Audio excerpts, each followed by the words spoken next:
Alright, despite this being trucks, it's still a Hendrick driver driving for Spire Motorsports with the HendrickCars.com truck livery on. So, why not? 2 to go from Martinsville. Just in time to see this amazing finish. Let's see my boy William Byron driving the 24 in Cup, piloting number 7 in trucks. All right, white flag. Busch, the same Kyle Busch? No, I think I said William. This is William Byron driving the 7. The same from the NASCAR. Yes. So he's driving the track. And Yep. the car.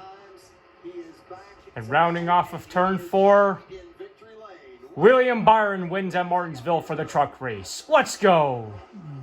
For Spire Motorsports with that beautiful HendrickCars.com livery on.